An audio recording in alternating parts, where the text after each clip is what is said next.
آج کے اس تفصیلی جائزے میں خوش آمدید۔ آج ہم جس موضوع کو کریک کرنے والے ہیں نا، وہ واقعی بہت کمال ہے۔ ذرا سوچیں، 1947 سے لے کر 2025 تک کی پوری پاکستانی کرنسی کی تاریخ، لگ بھگ 8 دہائیوں کا سفر۔ کرنسی صرف ایک کاغذ کا ٹکڑا تو ہوتی نہیں ہے، رائٹ؟ یہ تو پوری ایک قوم کی معاشی تاریخ، اس کی پالیسیوں اور اس کی ثقافت کا ایک جیتا جاگتا ثبوت ہوتی ہے۔ اس ٹائٹل کو سن کر ہی ایسا لگتا ہے جیسے ہم قیام پاکستان سے لے کر مستقبل تک کے ایک بہت ہی شاندار اور معلوماتی سفر پر نکلنے والے ہیں، جہاں کرنسی نوٹس کے ڈیزائن اور ان کی قدر میں ہونے والی تبدیلیوں کا ایک زبردست مطالعہ کیا جائے گا۔ لیکن ذرا ایک سیکنڈ کے لیے رک کر تصور کریں، کیا ہو اگر ان تمام دہائیوں کی تاریخ، ان سارے کرنسی نوٹس کے ڈیزائن اور معاشی اتار چڑھاؤ کو بالکل ہی سکیڑ دیا جائے؟ مطلب اتنا سکیڑ دیا جائے کہ وہ صرف چند بے ترتیب آوازوں اور حروف تک محدود ہو کر رہ جائے۔ کیا واقعی اتنی بڑی، اتنی وسیع تاریخ کو اتنے چھوٹے سے اور انتہائی محدود دائرے میں قید کرنا ممکن بھی ہے؟ یہی تو وہ اصل معمہ ہے جسے آج ہم اس ایکسپلینر میں سلجھانے کی کوشش کر رہے ہیں۔ اور سچی بات ہے، یہ چیز ذہن میں ایک زبردست قسم کا تجسس پیدا کر دیتی ہے کہ آخر ایک اتنی طویل تاریخ کو اتنے کم الفاظ میں کیسے بیان کیا جا سکتا ہے۔ خیر، اس سے پہلے کہ ہم مزید ڈیپ ڈائیو کریں، یہ کلیئر کرنا بہت ضروری ہے کہ آج کا ہمارا یہ سارا مواد کہاں سے رہا ہے۔ تو یہ ڈیٹا ہم نے براہ راست ایک ڈیجیٹل آرکائیو سے لیا ہے، جسے فنٹ ٹیک کے نام سے جانا جاتا ہے۔ ہمارا آج کا یہ پورا تجزیہ سختی سے صرف اور صرف اسی ماخذ کی فراہم کردہ معلومات پر بیسڈ ہے۔ ہم اس ڈیجیٹل آرکائیو کے مہیا کردہ ڈیٹا کو ایک مستند دستاویز کے طور پر دیکھ رہے ہیں، تاکہ یہ سمجھا جا سکے کہ اس مخصوص چینل نے اس پوری تاریخی ٹائم لائن کو آخر کس طرح سے محفوظ کیا ہے۔ ٹھیک ہے، تو آئیے اس میں گہرائی تک جاتے ہیں۔ ذرا اس ٹائم لائن کے پھیلاؤ پر تو غور کریں۔ 1947 جب حکومت پاکستان کی مہر والے پہلے کرنسی نوٹ چھپے تھے، وہاں سے ہوتے ہوئے 1980 کی دہائی کی وہ زبردست کلرفل تبدیلیاں اور نئے سائز کے نوٹ، اور پھر سیدھا 2025 کے جدید ترین سیکیورٹی فیچرز اور پلاسٹک یا پالیمر کرنسی کے ایڈوانسڈ امکانات تک۔ مطلب ٹائٹل دیکھ کر تو یہی لگتا ہے نا کہ ہمیں ایک بہت ہی بڑا تاریخی کینوس اور بے پناہ معلومات ملنے والی ہیں۔ ذہن میں فوراً ایک مکمل اور شاندار ہسٹوریکل ڈاکیومنٹری کا خاکہ بننے لگتا ہے۔ لیکن اب آتے ہیں کہانی کے اس زبردست ٹوسٹ کی طرف، جہاں توقعات اور حقیقت کا سیدھا آمنا سامنا ہوتا ہے، اور یقین مانیں یہاں ایک ایسا حیران کن اور بڑا تضاد سامنے آتا ہے کہ انسان دنگ رہ جائے۔ ایک طرف وہ ٹائٹل ہے جو دہائیوں پر محیط ایک انتہائی جامع تاریخی جائزے کا وعدہ کر رہا ہے، اور دوسری طرف اس ارکائیو کی اصل حقیقت ہے، یعنی اس کا باقاعدہ ٹرانسکرپٹ۔ ایک شاندار تاریخ کی جگہ ہمیں کیا ملتا ہے؟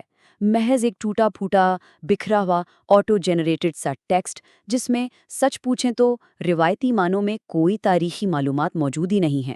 یہ لٹرلی ایک ایسا لمحہ ہے جہاں ڈیٹا خود اپنی ہی بنائی ہوئی امیدوں کو توڑ دیتا ہے۔ اور یہ رہا وہ اصل خام ڈیٹا۔ ہم اسے بالکل ویسا ہی لفظ بہ لفظ پڑھیں گے جیسا کہ یہ اس آرکائیو میں فراہم کیا گیا ہے۔ فار این ہی ہے رو۔ جی ہاں، بالکل، بس یہی ہے۔ یہ وہ مکمل اور فائنل تحریری ریکارڈ ہے جو اس آرکائیو نے اس پوری ٹائم لائن کو کور کرنے کے لیے دیا ہے۔ ہم اس خام ڈیٹا کو بالکل غیر جانبدارانہ اور نیوٹرل انداز میں دیکھ رہے ہیں۔ اس میں کوئی ایکسٹرا چیز ایڈ نہیں کی گئی۔ یہ اپنے آپ میں ایک انتہائی پراسرار اور خام سی دستاویز بن گئی ہے، جو دراصل اس ڈیجیٹل دنیا کی ایک بہت ہی عجیب اور حیران کن حقیقت کو ہمارے سامنے لا کر کھڑا کر دیتی ہے۔ تو یہاں سب سے اہم نقطہ یہ ہے، 78 یعنی 78، یہ وہ سالوں کی گنتی ہے جو اس ماخذ کے ٹائٹل نے ہمیں بتانے کا کلیم کیا تھا۔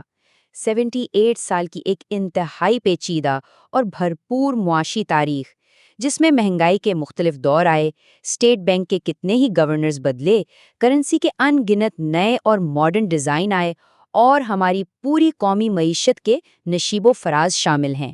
یہ کوئی معمولی ہنسا نہیں ہے، یہ ایک ایسے سمندر کی نشاندہی کرتا ہے جس کے پیچھے پوری ایک قوم کی مالیاتی جدوجہد اور اس کا ارتقاء چھپا ہوا ہے۔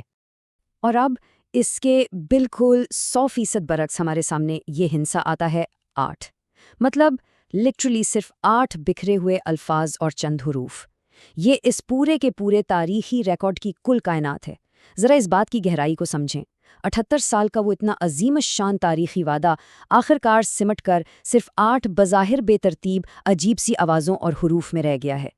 یہ اعداد و شمال کا ایک ایسا مائنڈ بلوئنگ اور حیران کن تضاد ہے جو انسان کو بہت کچھ سوچنے پر مجبور کر دیتا ہے۔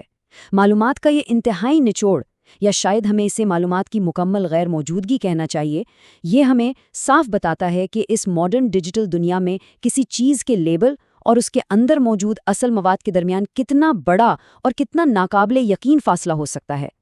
ٹائٹل کے اتنے بڑے کلیم اور اندر موجود متن کی اس انتہائی مختصر بلکہ عجیب و غریب حقیقت کے درمیان موجود یہ بہت بڑا خلا، یہ ہمیں ایک زبردست قسم کے ڈیجیٹل معمے کے ساتھ چھوڑ جاتا ہے۔ یہ جو انتہائی مختصر اور انسالوڈ سا ریکارڈ ہے نا، آخر یہ اس فنٹاٹیک آرکائیو کی اصل نوعیت کے بارے میں کیا ثابت کرتا ہے؟ کیا یہ محض ایک ٹیکنیکل گلچ یا کسی الگورتھم کی کوئی بہت بڑی غلطی ہے؟